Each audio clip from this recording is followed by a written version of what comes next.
तपाईहरुलाई के इन्करेज गर्न चाहन्छु भने यदि तपाईहरुसँग यस्तो प्रतिभाहरु छ भनेदेखिलाई नलजाउनुहोस् अनि आफुलाई एक्सप्लोर गर्नुहोस् अनि काहीँ न काहीँ तपाईहरुले समयको अन्तरालमा काहीँ न काहीँ यो कुराले चाहिँ तपाईहरुले फाइदा पुग्नेछ। मोर एक्सप्लोर योरसेल्फ है। दिदी उर्मिला खालिङ राई अनि हाम्रो भेना निर खालिङ राई तपाईहरुलाई एकदमै थ्यांक यू सो मच यो मौका दिनुभएको लागि। कहिले पनि सोचेको थिएन म यसरी तपाईहरुसँग अनि यसरी नेपाली म्युजिकहरु रेकर्ड हुन्छ होला भनेर।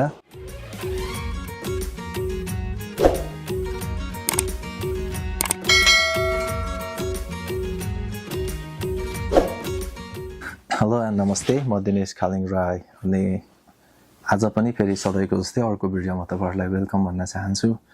अनि आज चाहिँ म मेरो लाइफको केही एक्सपिरियन्सहरु तपाईहरुसँग शेयर गर्न चाहन्दैछु। अनि खासमा मलाई चाहिँ एकदमै यस्तो भिडियोहरु अनि म्युजिकमा एकदमै इन्ट्रेस्ट छानेबाट नेपालको पूर्वी जिल्ला सोलुखुम्बुबाट बिलोङ्स गर्छु अनि कति जनालाई तपाईहरुलाई थाहा छ। अनि त्यहाँनिर त्यो हिमालको काखतिर अनि त्यो पहाड खोल्साहरु त्यो जंगलतिर अनि गाउने बानी अनि खै कसरी अब एउटा एकदमै हुन्छ नि त सानैबाट म्युजिक मन पर्थ्यो अनि गीतहरु सुन्न अनि एकदमै मन पर्ने मान्छे। गाउँमा चाहिँ त्यही त अनि अब त्यतिखेर राम्रोसँग गीतहरु सुन्न पाइँदैन थियो अनि गाउने प्लेटफर्महरु थिएन। तर समयको अन्तरालमा अब अहिले आएर विभिन्न हामीसँग सामग्रीहरु छ हामीसँग गीत सुन्नको लागि अनि हामीलाई त्यो प्रस्फुटन गर्ने प्लेटफर्महरु पनि सोशल मिडिया छ, युट्युब, टिकटक, फेसबुक, इन्स्टा विभिन्न किसिमका हामीसँग सोशल मिडियाहरु छ अनि यसको कारणले गर्दाखेरि सहज भएको छ।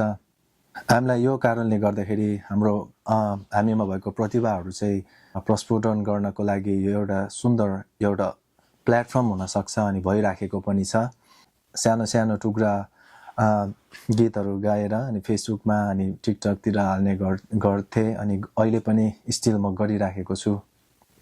त्यसकै क्रममा अनि फेसबुकबाट अनि दिदीले सुन्नु भएछ अनि दिदी अनि भेनाले अनि उहाँहरुलाई चाहिँ राम्रो लागेछ अनि उहाँहरुले इम्प्रेस भएछ त्यो गीतबाट अनि उहाँहरुले मलाई अपर्च्युनिटी दिनुभयो कि अब अनि उहाँहरुले फाइनली मलाई एउटा गीत दिनुभएको थियो। अनि त्यो गीत चाहिँ मनको राजा रिलिज भइसकेको छ हामीले गाएर पनि अनि कति जना तपाईहरुले यो गीतमा मन पराएर तपाईहरुले राम्रो भ्युज गइराखेको छ। यसको लागि म एकदमै थ्यांक्सफुल छु अनि अझै भावी दिनहरुमा माया गर्दिनु होला। अनि अन्त्यमा के भन्न चाहन्छु भन्दाखेरिलाई थ्यांक यू सो मच दिदी उर्मिला खालिङ राई अनि हाम्रो भेना निर खालिङ राई तपाईहरुलाई एकदमै थ्यांक यू सो मच यो मौका दिनुभएको लागि। कहिले पनि सोचेको थिएन म यसरी तपाईहरुसँग अनि यसरी नेपाली म्युजिकहरु रेकर्ड हुन्छ होला भनेर। तर तपाईहरुको कारणले गर्दाखेरि चाहिँ यो रेकर्ड हुन सकेको छ अनि आई एम सो थ्यांक्सफुल अनि ब्लेस्ड है। तपाईहरुलाई के इन्करेज गर्न चाहन्छु भने यदि तपाईहरुसँग यस्तो प्रतिभाहरु छ भनेदेखिलाई नलजाउनुहोस् अनि आफुलाई सोशल मिडियाहरुमा आफुलाई एक्सप्लोर गर्नुहोस् अनि काहीँ न काहीँ तपाईहरुले समयको अन्तरालमा काहीँ न काहीँ यो कुराले चाहिँ तपाईहरुले फाइदा पुग्नेछ। मोर एक्सप्लोर योरसेल्फ है। अनि जहाँ पनि तपाईहरुले नलजाउनुहोस् अनि आफुलाई एक्सप्लोर गर्नुहोस् भन्न चाहन्छु। अनि त्यही कारणले गर्दाखेरि तपाईहरुलाई मन लागेको कुराहरु गर्नुहोस् समय छँदा नै अनि म पनि त्यही गर्ने कोसिस गरिराखेको छु। आफुलाई मन लागेको कुराहरु आफ्नो इच्छाहरुलाई चाहिँ म पूरा गर्ने कोसिस गरिराखेको छु। लाइफ यही नै त अनि हैन, हामीसँग समय लिमिट छ अनि समय छँदाखेरि नै केही गर्नुपर्छ भन्देखिलाई गर्नुपर्छ के अपर्च्युनिटीहरु छ भन्देखिलाई। त्यही भएर यदि तपाईहरुसँग प्रतिभाहरु छ भन्देखिलाई चाहिँ सोशल मिडिया जहाँसुकै होस् अनि एक्सप्लोर गर्नुपर्छ। अनि अन्त्यमा चाहिँ यो गीत थोरै सुनाउन चाहन्छु तपाईहरुलाई अनि यही गीत चाहिँ तपाईहरुले एकदमै मन पराइराख्नु भएको छ अनि यो गीत सुन्नुहोस् अनि हेर्नु भएको छैन भन्देखिलाई चाहिँ गएर फेरि युट्युबमा सर्च गरेर हेर्नु होला। मेरो मनको राजा अनि टाइप गरेर है। गीत चाहिँ यो रहेको छ, खासमा यो ब्याकग्राउन्डमा सुनिराख्नु भएको यो गीत रहेको छ। अनि अब यसरी सोशल मिडियाहरुमा गाइराख्ने म त यसरी नर्मली रेकर्ड गरेर कभरहरु गरिराख्ने मान्छे अनि स्टिल म गरिरहेको छु अनि गर्नेछु। तर अफिसियल गीत चाहिँ उहाँहरुले दिनुभयो, यसमा म चाहिँ धेरै थ्यांक्सफुल छु।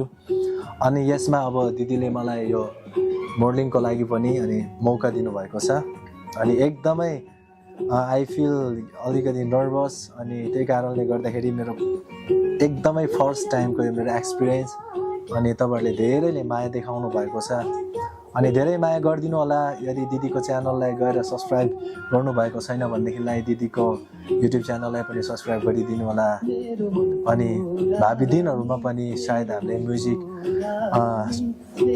इन्डस्ट्रीमा हामीले केही गऱ्यौँ भनेदेखिलाई अवश्य पनि माया गरिदिनु होला अर्को हाम्रो प्रोजेक्टहरू पनि आउन सक्छ फ्युचरमा अनि त्यही नै हो हामीले समयले साथ दिएसम्म अनि हामीले मौका पाएसम्म हामीले म्युजिक इन्डस्ट्रीमा हामीले केही गर्ने हाम्रो धारणा छ अनि खालिङहरूको बिचमा अनि राईहरूको बिचमा हाम्रो कम्युनिटीको लागि हाम्रो नेपाली सोसाइटीको लागि अनि सबैको लागि अनि हाम्रो प्यासन पनि अब यही नै छ त्यही कारणले गर्दाखेरि we want to do something अनि त्यही कारणले गर्दाखेरि तपाईँहरूको मायाको खाँचो छ अनि सपोर्ट गरिराख्नु होला अनि अन्त्यसम्म यो भिडियो हेर्नुभयो थ्याङ्क यू सो मच